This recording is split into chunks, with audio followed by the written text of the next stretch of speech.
అమరావతిలో AP cabinet సమావేశం ప్రారంభమైంది. పలు కీలక అంశాలపై చర్చ కొనసాగనున్నట్టుగా తెలుస్తోంది. మరిన్ని వివరాలు మా ప్రతినిధి శ్రీనివాస్ అందిస్తారు. శ్రీనివాస్, చెప్పండి, ఈ కేబినెట్ భేటీలో ఏ అంశాలు ప్రధానంగా చర్చకొచ్చే అవకాశం ఉంది? ఆంధ్రప్రదేశ్ ముఖ్యమంత్రి చంద్రబాబు అధ్యక్షతన ఏపీ కేబినెట్ భేటీ అయింది. మొత్తం మీద ఎలక్షన్ నోటిఫికేషన్ వెలువడుతున్న నేపథ్యంలో దాదాపు ఇదే చివరి కేబినెట్ అనేటువంటిది ప్రధానంగా తెలుస్తుంది. అయితే ఇప్పటి వరకు కేబినెట్లో సంబంధించిన కీలక అంశాలకు సంబంధించి చూస్తే మాత్రం రైతు రుణమాఫీకి సంబంధించి దాదాపు 3వ విడత, 4వ విడత, 5వ విడత 2 విడతల్లో ఇచ్చేటువంటి దాదాపు 8,200 కోట్లకి నిధులకు సంబంధించినటువంటి దాని మీద ఆమోదం తెలిపేందుకు వచ్చి ఇప్పటికే రైతు సంబంధించినటువంటి దాంట్లో అన్నదాత సుఖీభవ పథకాన్ని ముఖ్యమంత్రి ప్రారంభించారు. అయితే ఒక విడతకు సంబంధించి ఇప్పుడే దాదాపు 47 లక్షల ఖాతాల్లో, రైతుల ఖాతాల్లో 1000 రూపాయల అకౌంట్లో కూడా వేయటం జరిగింది. అయితే దానికి సంబంధించినటువంటి దాంట్లో సుమారు ఒక 7 లక్షల ఖాతాలకు సంబంధించినటువంటి దాంట్లో డబ్బులు వేసినప్పుడు కూడా వెళ్ళకపోవడం అనేది కొంత టెక్నికల్ ప్రాబ్లం ఏర్పడిందని చెప్పేసి కూడా తెలుస్తుంది. అయితే వాటికి సంబంధించినటువంటి దాంట్లో పాటు ఇంకా రైతులకు సంబంధించినటువంటి దాంట్లో ఇప్పటికే రాష్ట్ర కేబినెట్లో, గత కేబినెట్లో కేంద్రం ఇస్తున్నటువంటి 6,000కి అదనంగా 5 ఎకరాల లోపు ఉన్న వాళ్ళందరికీ కూడా 4,000 ఇవ్వాలని చెప్పేసి రాష్ట్ర ప్రభుత్వం భావించింది. దాంతోపాటు 5 ఎకరాల పైన ఉన్న వాళ్ళకి కేంద్ర పరిధిలోకి రారు కాబట్టి వాళ్ళకు కూడా రాష్ట్ర ప్రభుత్వం మొత్తం 10,000 ఇవ్వాలని చెప్పేసి భావించినప్పుడు కూడా మనకు జరిగినటువంటి టీడీపీ పోలిట్ బ్యూరో సమావేశంలో తీసుకున్న నిర్ణయం ఏదైతే ఉందో మొత్తం 9,000 రాష్ట్ర ప్రభుత్వం ఇచ్చే విధంగా, కేంద్రం ఇచ్చే వాటితో సంబంధం లేకుండా అలానే 5 ఎకరాలు పైన ఉన్న వారికి కూడా మిగతా 10,000 ఇచ్చే విధంగా తీసుకున్న నిర్ణయం ఏదైతే ఉందో దానికి మంత్రివర్గం ముందుకు మరోసారి సవరణ ప్రతిపాదన కోసం కేబినెట్ ముందుకు రానుంది. ఆటోమేటిక్గా ఇది కేబినెట్ కూడా ఆమోద ముద్ర వేయనుంది. ఇదే కాకుండా అగ్రిగోల్డ్కు సంబంధించినటువంటి దాని మీద రాష్ట్ర ప్రభుత్వం ఇప్పుడే అగ్రిగోల్డ్కు సంబంధించినటువంటి బాధితులకి ఇవ్వాలని చెప్పేసి ఇప్పటికే హైకోర్టుకు కూడా తెలియజేయడం జరిగింది. దీంట్లో మిగతా సంబంధించి ఇంకొక 50 కోట్ల రూపాయలు వస్తే కానీ మొత్తం అగ్రిగోల్డ్ బాధితులకు సంబంధించినటువంటి దాంట్లో 10,000 రూపాయలకు తక్కువ ఉన్నటువంటి దాదాపు ఒక 7 లక్షల పైగా ఉన్నారని తెలుస్తుంది. వాళ్ళందరికీ కూడా ఇప్పుడు డబ్బులు పంపిణీ చేసేటువంటి అవకాశం ఉంది కాబట్టి దానికి సంబంధించినటువంటి దాని మీద వెంటనే ప్రక్రియ ప్రారంభించేటువంటి దాని మీద రాష్ట్ర ప్రభుత్వం తరఫున ఏం చేయాలనే అంశం మీద కూడా ఈ కేబినెట్ సమావేశంలో చర్చించే అవకాశం ఉంది.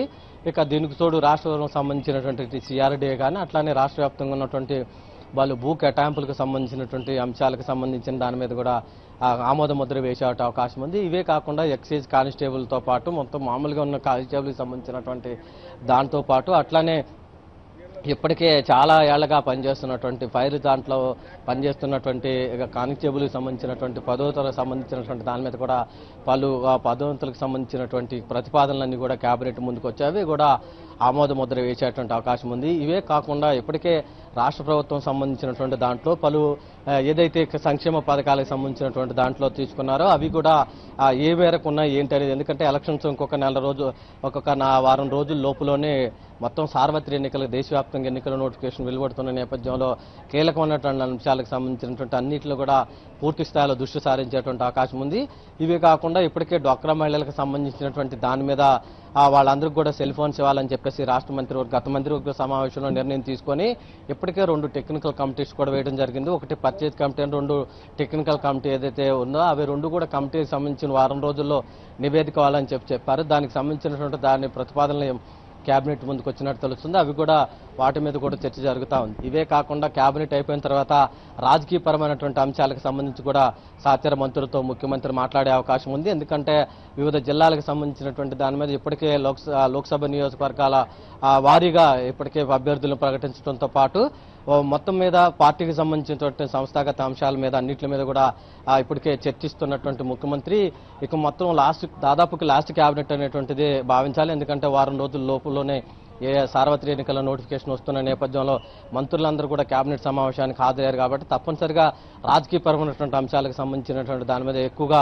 డిస్కస్ చేసే అవకాశం ఉంది. మరోవైపు రాష్ట్రంలో జరుగుతున్నటువంటి రాజకీయ పరిణామాలకు సంబంధించినటువంటి దాని మీద ఎప్పటికప్పుడు ఏ విధంగా ఎదుర్కోవాలి, జిల్లాల వారీగా ఉన్నటువంటి పరిస్థితులు ఏమున్నాయి, జిల్లాల వారీగా పెండింగ్ సంబంధించినటువంటి పనులు కానీ ఇతర అంశాలకు సంబంధించినటువంటి దాని మీద ప్రభుత్వ అధికారులతో చెప్పి వేగంగా పనులు చేయించాల్సినటువంటి బాధ్యతను కూడా ఇప్పటికే ముఖ్యమంత్రి మంత్రులకి దశాదిశ నిర్దేశించుతారు. ఇవే అంశాలకు సంబంధించినటువంటి దాని మీద కేబినెట్లో చర్చిస్తున్నారు. అయితే కేబినెట్కి సంబంధించిన దాంట్లో దాదాపు 2 గంటల వరకు ఈ అన్ని అంశాల మీద చర్చించిన తర్వాత మంత్రులకు సంబంధించి ఆ సమావేశం ముగిపోతుంది.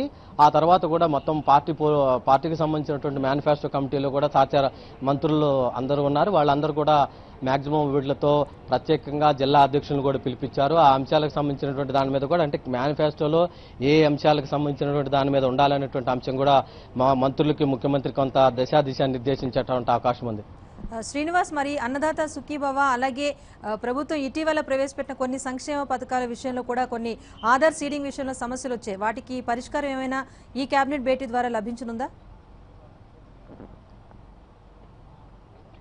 అదే ఇప్పటికే అన్నదాత సుఖీభవ సంబంధించినటువంటి దాని మీద దాదాపు కేంద్ర ప్రభుత్వం చెబుతున్న లెక్కల ప్రకారం చూస్తే మాత్రం 55 లక్షల నుంచి 56 లక్షల మంది పైగా ఏదైతే సన్నకారు రైతులు ఉన్నారని చెప్పేసి 5 ఎకరాల లోపు ఉన్నారని చెప్పేసి చెప్తున్నప్పుడు కూడా ఇప్పటి వరకు రాష్ట్ర ప్రభుత్వం చెప్పించి దాదాపు వాళ్ళందరి అకౌంట్లోనూ 1000 రూపాయలు వేయాలని చెప్పేసి భావించినప్పుడు కూడా 47 లక్షల అకౌంట్లో మాత్రమే డబ్బులు పడింది. దీంతో మిగతా కొంత ఇంకా 7 లక్షలకు సంబంధించినటువంటి దాని మీద కొంత పెండింగ్ ఉంది. దాంట్లో కొన్ని రకాల టెక్నికల్ ప్రాబ్లమ్స్ వచ్చాయని, కొంత బ్యాంకు కానీ కొంత ఆధార్ సీడింగ్ సమస్యలు వచ్చాయని చెప్పేసి కూడా తెలుస్తోంది. వీటిలో వచ్చినటువంటి మార్పులు ఏంది, దీన్ని సంబంధించిన దాంట్లో వెంటనే ఎలా రెక్టిఫై చేయాలనేటువంటి దాని మీద కూడా ఇప్పటికే సోమిరెడ్డి చంద్రమోహన్ రెడ్డి మొత్తం కూడా రైతు అన్నదాత సుఖీభావ పథకంకి సంబంధించినటువంటి దాని మీద ఏంటి స్టేటస్ ఏంటి అనేది కూడా మరి కాసేపట్లో ఇప్పుడు మంత్రివర్గ సమావేశానికి వెళ్ళారు. అవి ముఖ్యమంత్రికి అందజేసే అవకాశం ఉంది. ఇవి కూడా దీంతో పాటు గత 3-4 సంబంధించినటువంటి విడతల్లో రావాల్సినటువంటి రైతు రుణమాఫీకి సంబంధించినటువంటి బకాయిలు కూడా ఈ వచ్చి మార్చి నెలలోనూ అలానే ఏప్రిల్ నెలలోనూ కూడా రైతు ఖాతాల్లో వేసేటువంటి అవకాశం ఉంది. దీనికి సంబంధించినటువంటి అంశం ఈ 2 అంశాల మీదే ప్రధానంగా ముఖ్యమంత్రి కేబినెట్లో చర్చించే అవకాశం ఉంది. Okay, thank you Srinivas. ప్రజారంజక మేనిఫెస్టో